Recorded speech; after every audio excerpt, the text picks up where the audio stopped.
കൊട്ടാരക്കര ഗണപതി ക്ഷേത്രത്തിലെ വൃത്തിഹീനമായി നിർമ്മിച്ച പ്രസാദം കണ്ടെത്തിയ സംഭവത്തിൽ ദേവസ്വം വിജിലൻസ് സംഘം സ്ഥലത്ത് പരിശോധന നടത്തും.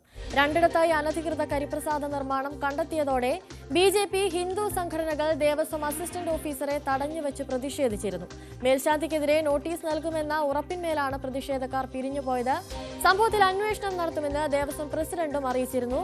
കൂടുതൽ വിവരങ്ങളുമായി എസ് വിനീഷ് ചേരുന്നുണ്ട്. വിനീഷ്, രണ്ടിടങ്ങളിൽ നിന്നായാണ് ഇത്തരത്തിൽ അനധികൃതമായ കരിപ്രസാദ നിർമ്മാണം കണ്ടെത്തുന്നത്. ഇതിൽ അന്വേഷണത്തിന് എന്തെങ്കിലും സാധ്യതയുണ്ടോ? തീർച്ചയായും ശ്രീ കൊട്ടാരക്കര ഗണപതി ക്ഷേത്രത്തിലെ കരിപ്രസാദം അനധികൃതമായി നിർമ്മിച്ചു നൽകുന്ന സംഭവത്തിലാണ് വിശദമായ അന്വേഷണം വേണമെന്ന ആവശ്യം ശക്തമായിരിക്കുന്നത്. കഴിഞ്ഞ ദിവസമാണ് ക്ഷേത്ര സമീപത്തെ വാടക വീട്ടിൽ നിർമ്മിക്കുന്നതായി കണ്ടെത്തിയ കരിപ്രസാദം പോലീസും നാട്ടുകാരും ചേർന്ന് പിടികൂടിയത്. സംഭവത്തിൽ ദേവസ്വം വിജിലൻസിന് വിശദമായ റിപ്പോർട്ട് സമർപ്പിക്കുമെന്നും കുറ്റക്കാർക്കെതിരെ നടപടി സ്വീകരിക്കുമെന്നും ദേവസ്വം അസിസ്റ്റന്റ് കമ്മീഷണറുടെ മഹസർ റിപ്പോർട്ടിൽ പറഞ്ഞിരുന്നു.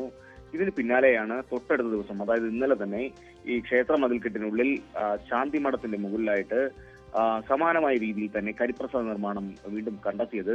ഇതെല്ലാം തന്നെ വലിയ വിവാദങ്ങൾക്കാണ് വഴിവെച്ചിരിക്കുന്നത്. വൃത്തിഹീനമായ സാഹചര്യത്തിലാണ് രണ്ടിടത്തും നിർമ്മാണം കണ്ടെത്തിയത്. സമീപത്തു നിന്നും മദ്യക്കുപ്പികളും സിഗരറ്റ് കുറ്റികളും അതുപോലെ തന്നെ ലഹരി ഉൽപ്പന്നങ്ങളുടെ കവറുകളെല്ലാം തന്നെ കണ്ടെത്തി. ഇതെല്ലാം ഭക്തരെ വലിയ രീതിയിൽ മാനസികമായിട്ട് തകർത്ത ഒരു സാഹചര്യമാണ് ഇപ്പോൾ ഉള്ളത്.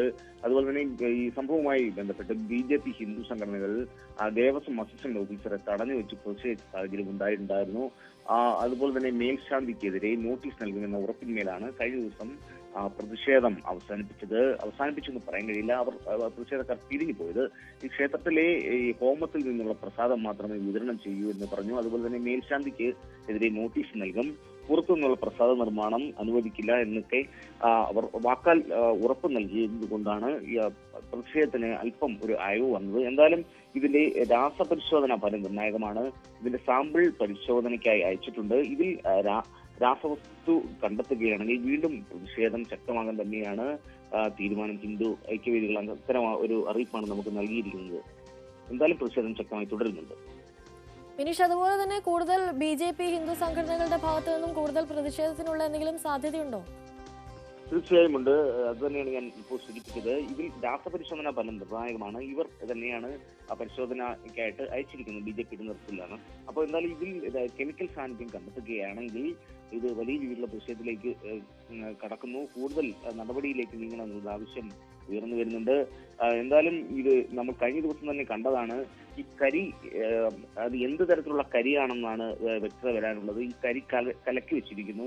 അതുപോലെ തന്നെ ഇത് ഒരുപാട് പാക്കറ്റുകളുടെ റെഡിമെയ്ഡ് പാക്കറ്റുകളിലായിട്ട് ഈ കരി സൂക്ഷിച്ചിരിക്കുന്നു. ഇത് നിർമ്മാണം തന്നെ വൃത്തിഹീനമായ സാഹചര്യത്തിൽ നിർമ്മിക്കുന്നു. ഇതെല്ലാം തന്നെ തെളിവ് സഹിതമാണ് കണ്ടെത്തിയിരിക്കുന്നത്. ഇത് എങ്ങനെ ഇവിടെ നിർമ്മിക്കുന്നു, ഇതിന് ആരാണ് അനുമതി നൽകിയത് എന്നതാണ്. നമുക്കറിയാം, ഈ കരിപ്രസാദം എന്ന് പറയുന്നത് ക്ഷേത്രത്തിനുള്ളിൽ നിന്നും തയ്യാറാക്കി ഹോമകുണ്ടത്തിൽ നിന്നും എടുക്കുന്ന കരിയാണ്. ഇതാണ് പ്രസാദമായി നൽകേണ്ടത്. ഇങ്ങനെ നൽകിക്കൊണ്ടിരിക്കുന്ന ഈ ഒരു കരിപ്രസാദം അനധികൃതമായി മറ്റൊരിടത്ത് വെച്ച് നിർമ്മിക്കുന്നു. ഇത് ഒരു വാട്ടിയ ഇലയിൽ ഈ പുഷ്പങ്ങളെല്ലാം ഇട്ട് പ്രസാദം എന്ന രീതിയിൽ ഭക്തർക്ക് നൽകുന്നു. ഇതൊക്കെ ശരിക്കും ഭക്തരെ സംബന്ധിച്ച് വലിയ രീതിയിലുള്ള മാനസികമായ ഒരു വിഷമത്തിലേക്ക് എത്തിയിരിക്കുന്നു. അവരുടെ ഒരു വിശ്വാസത്തെ കളങ്കപ്പെടുന്ന തരത്തിലേക്കുള്ള നടപടിയിലേക്ക് നീങ്ങിയിരിക്കുന്നു. ഇന്നും തന്നെ ഗണപതി ക്ഷേത്രത്തെ സംബന്ധിച്ച് കാലാകാലങ്ങളായി നടന്നു വരുന്ന ആചാരങ്ങളെ ലംഘനമാണെന്ന് തന്നെയാണ് ഹിന്ദു ഐക്യവേദി അടക്കം പറയുന്നത്. എന്തായാലും വലിയ രീതിയിലുള്ള പ്രതിഷേധങ്ങൾക്ക് ഇത് വഴിവെക്കുന്നുള്ളത് ഉറപ്പാണ്. ശരി, എസ് വിനീഷാണ് കൂടുതൽ വിവരങ്ങൾ നൽകിയത്.